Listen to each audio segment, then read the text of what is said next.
Guys, आज हम लोग पढ़ेंगे पारिस्थितिकी एवं पारिस्थितिकी तंत्र के बारे में।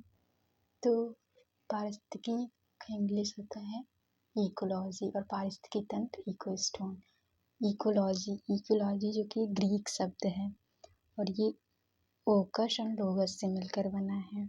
ओकस का मतलब होता है घर, घर में मतलब जैसे जीवों और पौधों के घर, और लोगस का मतलब होता है अध्ययन वातावरण और जीव समुदाय के पारस्परिक संबंधों के अध्ययन को पारिस्थितिकी कहा जाता है। और पारिस्थितिकी तंत्र का जो अध्ययन होता है उसको पारिस्थितिकी कहते हैं। और पारिस्थितिकी का पिता पिओडम को कहा जाता है। पारिस्थितिकी शब्द दिया था अर्नेस्ट हेकल ने। और पारिस्थितिकी तंत्र के जनक एजी टांसले। आर्थिक पारिस्थितिकी के जनक एमएस स्वामीनाथन है। और भारतीय पारिस्थितिकी के जनक रामदेव मिश्रा को कहा जाता है। और गहन पारिस्थितिकी शब्द आर्नीनियस ने दिया था, ये जो कि बहुत इंपॉर्टेंट है, बहुत बार एग्जाम में आया है। अब हम जानेंगे पारिस्थितिकी पदानुक्रम के बारे में। पहले आता है प्रजाति। प्रजाति जैसे एक सिंगल हो गया, पूरी मानव की प्रजाति, गाय की प्रजाति। और जनसंख्या में आता है जैसे कुल मानव और कुल गाय। कुल गाय जैसे कि एक ही प्रजाति के ऐसे जीवों का समूह जो स्वतंत्र रूप से प्रजनन कर सकता है।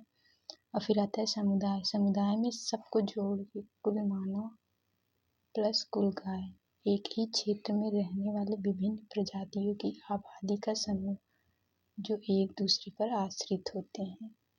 और फिर आता है पारिस्थितिकी तंत्र। पारिस्थितिकी तंत्र में जैविक और अजैविक दोनों को मिला के पारिस्थितिकी तंत्र बनता है। और फिर आता है, उसके बाद आता है जैवमंडल। पारिस्थितिकी तंत्र के बाद आता है जीवों जो समान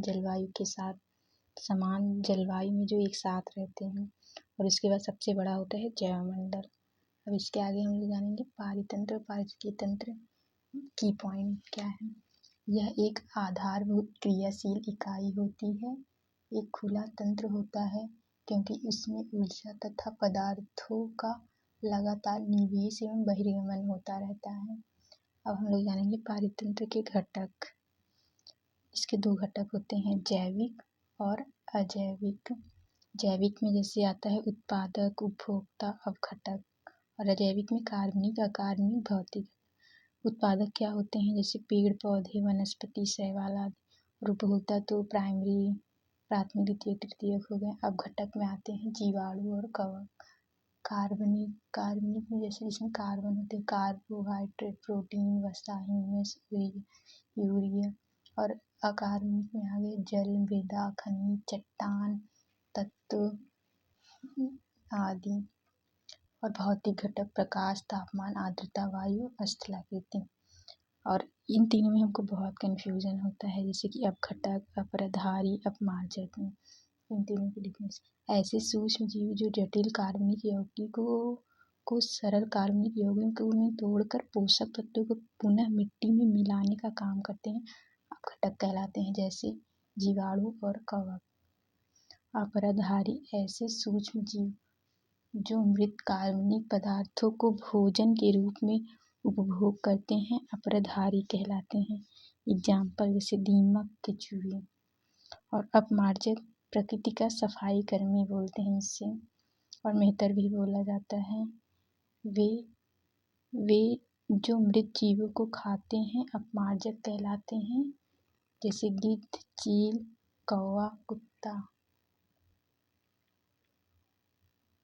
यदि आप लोगों को अच्छा लगा हो तो सब्सक्राइब करिए चैनल को, लाइक करिए, कमेंट करिए, वरना मैं इसको बंद कर दूँगी। मुझे खुद नहीं अच्छा लग रहा है।